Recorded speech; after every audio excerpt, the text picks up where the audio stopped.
Chapter 14 Norbert. The Norwegian Ridgeback Squirrel, however, must have been braver than they'd thought. In the weeks that followed, he did seem to be getting paler and thinner, but it didn't look as though he'd cracked yet. Every time they passed the third-floor corridor, Harry, Ron, and Hermione would press their ears to the door to check that Fluffy was still growling inside. Snape was sweeping about in his usual bad temper, which surely meant that the stone was still safe.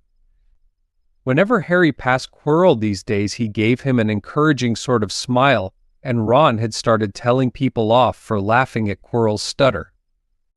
Hermione, however, had more on her mind than the Sorcerer's Stone. She had started drawing up study schedules and color-coding all her notes. Harry and Ron wouldn't have minded, but she kept nagging them to do the same. Hermione, the exams are ages away. 10 weeks, Hermione snapped. That's not ages, that's like a second to Nicholas Flamel. But we're not 600 years old, Ron reminded her. Anyway, what are you studying for? You already know it all. What am I studying for? Are you crazy? You realize we need to pass these exams to get into the second year? They're very important. I should have started studying a month ago. I don't know what's gotten into me. Unfortunately, the teachers seemed to be thinking along the same lines as Hermione. They piled so much homework on them that the Easter holidays weren't nearly as much fun as the Christmas ones. It was hard to relax with. Hermione next to you reciting the 12 uses of dragon's blood or practicing wand movements. Moaning and yawning, Harry and Ron spent most of their free time in the library with her, trying to get through all their extra work. I'll never remember this, Ron burst out one afternoon, throwing down his quill and looking longingly out of the library window. It was the first really fine day they'd had in months. The sky was a clear forget-me-not blue, and there was a feeling in the air of summer coming. Harry, who was looking up Dittany and 1,000 magical herbs and fungi, didn't look up until he heard Ron say, "Hagrid, what are you doing in the library?" Hagrid shuffled into view, hiding something behind his back. He looked very out of place in his moleskin overcoat. "Juice lookin'," he said, in a shifty voice that got their interest at once. "And what you lot up t'ere?" He looked suddenly suspicious. "You're not still looking for Nicholas Flamel, are ye?" "Oh, we found out who he is ages ago," said Ron impressively. "And we know what that dog's guarding. It's a sorcerer's Saint Shach." Hagrid looked around quickly to see if anyone was listening. "Don go shooting about it. What's the matter with ye?" "There are a few things we wanted to ask you, as a matter of fact," said Harry, "about what's guarding the stone apart from Fluffy SHHHHHH, said Hagrid again. "Listen, come and see me later. I'm not promisin' I'll tell ye anything, mind, but don't go rabbitin' about it in here. Students aren't supposed here know. They'll think I've told ye. See you later," then said Harry. Hagrid shuffled off. "What was he hiding behind his back?" said Hermione thoughtfully. "Do you think it had anything to do with the stone?" "I'm going to see what section he was in," said Ron, who'd had enough of working. He came back a minute later with a pile of books in his arms and slammed them down on the table. "Dragons," he whispered. Hagrid was looking up stuff about dragons. "Look at these dragon species of Great Britain and Ireland from Egg to Inferno, a Dragon Keeper's Guide. Hagrid's always wanted a dragon. He told me so the first time I ever met him," said Harry. "But it's against our laws," said Ron. "Dragon breeding was outlawed by the Warlocks Convention of 1709. Everyone knows that. It's hard to stop muggles from noticing us if we're keeping dragons in the back garden anyway. You can't tame dragons. It's dangerous. You should see the burns Charlie's got off wild ones in Romania." "But there aren't wild dragons in Britain," said Harry. "Of course there are," said Ron. "Common Welsh green and Hebridean blacks. The Ministry of Magic has a job hushing them up, I can tell you. Our kind have to keep putting spells on muggles who've spotted them to make them forget." "So what on earth's Hagrid up to?" said Hermione. When they knocked on the door of the gamekeeper's hut an hour later, they were surprised to see that all the curtains were closed. Hagrid called, "Who is it?" before he let them in, and then shut the door quickly behind them. It was stifling hot inside. Even though it was such a warm day, there was a blazing fire in the grate. Hagrid made them tea and offered them stoat sandwiches, which they refused. "So yet wanted to ask me something?" "Yes," said Harry. "There was no point beating around the bush. We were wondering if you could tell us what's guarding the Sorcerer's Stone apart from Fluffy." Hagrid frowned at him. "Oh, course I can't," he said. "Number 1, I don't know myself. Number 2, ye know too much already, so I wouldn't tell ye if I could. That stone's here for a good reason. It was almost stolen out of Gringotts, I suppose." "Ye've worked that out and all?" "Beats me how ye even know aboo Fluffy." "Oh, come on, Hagrid, you might not want to tell us, but you know everything that goes on round here," said Hermione in a warm, flattering voice. Hagrid's beard twitched and they could tell he was smiling. "We only wondered who had done the guarding, really." Hermione went on, "We wondered who Dumbledore had trusted enough to help him, apart from you." Hagrid's chest swelled at these last words. Harry and Ron beamed at Hermione. "Well, I don't suppose it could hurt ter tell ye that. Let's see, he borrowed Fluffy from me. Then some o' the teachers did enchantments. Professor Sprout, Professor Flitwick, Professor McGonagall, he ticked them off on his fingers, Professor Quirrell and Dumbledore himself. Did something, o' course. Hang on, I've forgotten someone. Oh yeah, Professor Snape. Snape, you're not still on aboo that, are ye?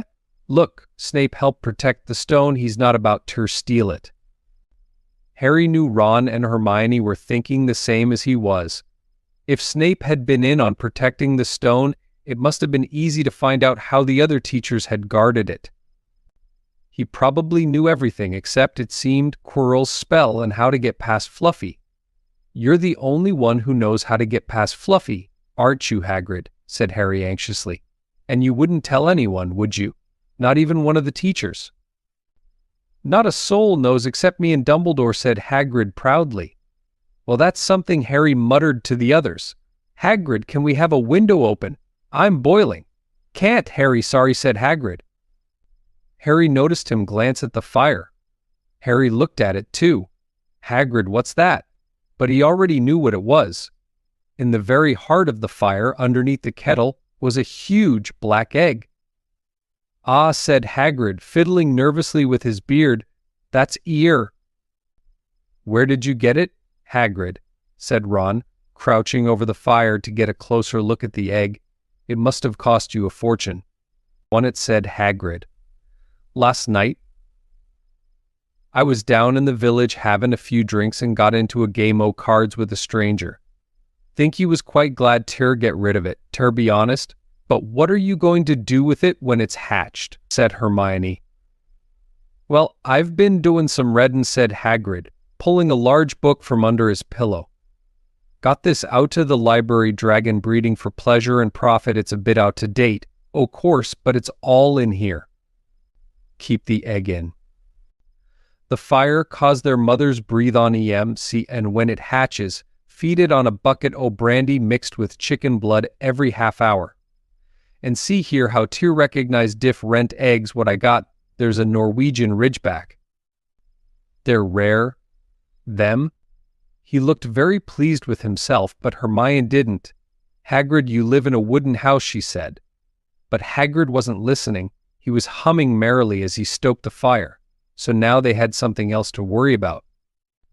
What might happen to Hagrid if anyone found out he was hiding an illegal dragon in his hut? Wonder what it's like to have a peaceful life. Ron sighed, as evening after evening they struggled through all the extra homework they were getting. Hermione had now started making study schedules for Harry and Ron too. It was driving them nuts. Then, one breakfast time, Hedwig brought Harry another note from Hagrid. He had written only 2 words, "It's hatching." Ron wanted to skip herbology and go straight down to the hut. Hermione wouldn't hear of it. "Hermione, how many times in our lives are we going to see a dragon hatching? We've got lessons, we'll get into trouble, and that's nothing to what Hagrid's going to be in when someone finds out what he's doing." "Shut up," Harry whispered. Malfoy was only a few feet away and he had stopped dead to listen. How much had he heard? Harry didn't like the look on Malfoy's face at all. Ron and Hermione argued all the way to herbology, and in the end, Hermione agreed to run down to Hagrid's with the other two during morning break. When the bell sounded from the castle at the end of their lesson, the three of them dropped their trowels at once and hurried through the grounds to the edge of the forest. Hagrid greeted them, looking flushed and excited. "It's nearly out." He ushered them inside. The egg was lying on the table. There were deep cracks in it. Something was moving inside. A funny clicking noise was coming from it. They all drew their chairs up to the table and watched with bated breath. All at once there was a scraping noise and the egg split open. The baby dragon flopped onto the table. It wasn't exactly pretty, Harry thought it. Looked like a crumpled black umbrella. Its spiny wings were huge compared to its skinny jet body. It had a long snout with wide nostrils, the stubs of horns, and bulging orange eyes. It sneezed. A couple of sparks flew out of its snout. "Isn't he beautiful?" Hagrid murmured. He reached out a hand to stroke the dragon's head. It snapped at his fingers, showing pointed fangs. "Bless him, look, he knows his mummy," said Hagrid. Hagrid said, "Hermione, how fast do Norwegian ridgebacks grow exactly?" Hagrid was about to answer when the color suddenly drained from his face. He leapt to his feet and ran to the window. "What's the matter?" "Someone was looking through the gap in the curtains. It's a kiddies running back up to the school." Harry bolted to the door and looked out. Even at a distance there was no mistaking him. Malfoy had seen the dragon. Something about the smile lurking on Malfoy's face during the next week made Harry, Ron, and Hermione very nervous. They spent most of their free time in Hagrid's darkened hut, trying to reason with him. "Just let him go," Harry urged. "Set him free." "I can't," said Hagrid. "He's too little. He'd die." They looked at the dragon. It had grown 3 times in length in just a week. Smoke kept furling out of its nostrils. Hagrid hadn't been doing his gamekeeping duties because the dragon was keeping him so busy. There were empty brandy bottles and chicken feathers all over the floor. "I've decided to call him Norbert," said Hagrid, looking at the dragon with misty eyes. "He really knows me now, watch. Norbert. Norbert." "Where's Mummy?" "He's lost his marbles," Ron muttered in Harry's ear. Hagrid said, "Harry, loudly. Give it 2 weeks and Norbert's going to be as long as your house. Malfoy could go to Dumbledore at any moment." Hagrid bit his lip. I know I can't keep him forever, but I can't just dump him, I can't." Harry suddenly turned to Ron. "Charlie," he said, "you're losing it." "Two," said Ron. "I'm Ron, remember?" "No, Charlie, your brother Charlie, in Romania, studying dragons. We could send Norbert to him. Charlie can take care of him and then put him back in the wild." "Brilliant," said Ron. "How about it, Hagrid?" And in the end, Hagrid agreed that they could send an owl to Charlie to ask him. The following week dragged by. Wednesday night found Hermione and Harry sitting alone in the common room, long after everyone else had gone to bed. The clock on the wall had just chimed midnight when the portrait hole burst open. Ron appeared out of nowhere as he pulled off Harry's invisibility cloak. He had been down at Hagrid's hut helping him feed Norbert, who was now eating dead rats by the crate. "It bit me," he said, showing them his hand, which was wrapped in a bloody handkerchief. "I'm not going to be able to hold a quill for a week. I tell you, that dragon's the most horrible animal I've ever met, but the way Hagrid goes on about it, you'd think it was a fluffy little bunny rabbit. When it bit me, he told me off for frightening it, and when I left, he was singing it a lullaby." There was a tap on the dark window. "It's Hedwig," said Harry, hurrying to let her in. "She'll have Charlie's answer." The 3 of them put their heads together to read the note. "Dear Ron, how are you? Thanks for the letter. I'd be glad to take the Norwegian Ridgeback, but it won't be easy getting him here. I think the best thing will be to send him over with some friends of mine who are coming to visit me next week. Trouble is, they mustn't be seen carrying an illegal dragon. Could you get the Ridgeback up the tallest tower at midnight on Saturday? They can meet you there and take him away while it's still dark. Send me an answer as soon as possible. Love, Charlie. They looked at one another. We've got the invisibility cloak, said Harry. It shouldn't be too difficult. I think the cloak's big enough to cover two of us and Norbert. It was a mark of how bad the last week had been that the other two agreed with him. Anything to get rid of Norbert and Malfoy. There was a hitch. By the next morning, Ron's bitten hand had swollen to twice its usual size. He didn't know whether it was safe to go to Madame Pomfrey. Would she recognize a dragon bite? By the afternoon, though, he had no choice. The cut had turned a nasty shade of green. It looked as if Norbert's fangs were poisonous. Harry and Hermione rushed up to the hospital wing at the end of the day to find Ron in a terrible state in bed. It's not just my hand, he whispered, although that feels like it's about to fall off. Malfoy told Madame Pomfrey he wanted to borrow one of my books so he could come and have a good laugh at me. He kept threatening to tell her what really bit me. I've told her it was a dog. But I don't think she believes me. I shouldn't have hit him at the Quidditch match. That's why he's doing this. Harry and Hermione tried to calm Ron down. It'll all be over at midnight on Saturday, said Hermione, but this didn't soothe Ron at all. On the contrary, he sat bolt upright and broke into a sweat.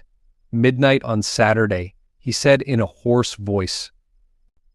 Oh no, I've just remembered Charlie's letter was in that book Malfoy took. He's going to know we're getting rid of Norbert. Harry and Hermione didn't get a chance to answer. Madame Pomfrey came over at that moment and made them leave, saying Ron needed sleep. It's too late to change the plan now, Harry told Hermione. We haven't got time to send Charlie another owl, and this could be our only chance to get rid of Norbert. We'll have to risk it. And we have got the invisibility cloak. Malfoy doesn't know about that. They found Fang the boarhound sitting outside with a bandaged tail when they went to tell Hagrid, who opened a window to talk to them. I won't let you in, he puffed. Norbert's at a tricky stage, nothing I can't handle. When they told him about Charlie's letter, his eyes filled with tears, although that might have been because Norbert had just bitten him on the leg. It's all right. He only got my boot just playing. He's only a baby, after all. The baby banged its tail on the wall, making the windows rattle. Harry and Hermione walked back to the castle feeling Saturday couldn't come quickly enough. They would have felt sorry for Hagrid when the time came for him to say goodbye to Norbert if they hadn't been so worried about what they had to do. It was a very dark, cloudy night, and they were a bit late arriving at Hagrid's hut because they'd had to wait for Peeves to get out of their way in the entrance hall, where he'd been playing tennis against the wall. Hagrid had Norbert packed and ready in a large crate. He's got lots o' rats and some brandy for the journey, said Hagrid in a muffled voice. And I've packed his teddy bear in case he gets lonely. From inside the crate came ripping noises that sounded to Harry as though the teddy was having his head torn off. Bye-bye, Norbert, Hagrid sobbed as Harry and Hermione covered the crate with the invisibility cloak and stepped underneath it themselves. Mummy will never forget you. How they managed to get the crate back up to the castle, they never knew. Midnight ticked nearer as they heaved Norbert up the marble staircase in the entrance hall and along the dark corridors. Up another staircase, then another. Even one of Harry's shortcuts didn't make the work much easier. Nearly there, Harry panted as they reached the corridor beneath the tallest tower. Then a sudden movement ahead of them made them almost drop the crate. Forgetting that they were already invisible, they shrank into the shadows, staring at the dark outlines of two people grappling with each other 10 feet away. A lamp flared. Professor McGonagall, in a tartan bathrobe and a hairnet, had Malfoy by the ear. Detention, she shouted. And 20 points from Slytherin. Wandering around in the middle of the night, how dare you? You don't understand, Professor? Harry Potter's coming, he's got a dragon. What utter rubbish. How dare you tell such lies? Come on, I shall see Professor Snape about you, Malfoy." The steep spiral staircase up to the top of the tower seemed the easiest thing in the world after that. Not until they'd stepped out into the cold night air did they throw off the cloak, glad to be able to breathe properly again. Hermione did a sort of jig. Malfoy's got detention. I could sing. Don't, Harry advised her. Chuckling about Malfoy, they waited, Norbert thrashing about in his crate. About 10 minutes later, 4 broomsticks came swooping down out of the darkness. Charlie's friends were a cheery lot. They showed Harry and Hermione the harness they'd rigged up so they could suspend Norbert between them. They all helped buckle Norbert safely into it, and then Harry and Hermione shook hands with the others and thanked them very much. At last Norbert was gone. They slipped back down the spiral staircase, their hearts as light as their hands, now that Norbert was off them. No more dragging Malfoy in detention. What could spoil their happiness? The answer to that was waiting at the foot of the stairs. As they stepped into the corridor, Filch's face loomed suddenly out of the darkness. Well, he whispered, "we are in trouble." They'd left the invisibility cloak on top of the tower.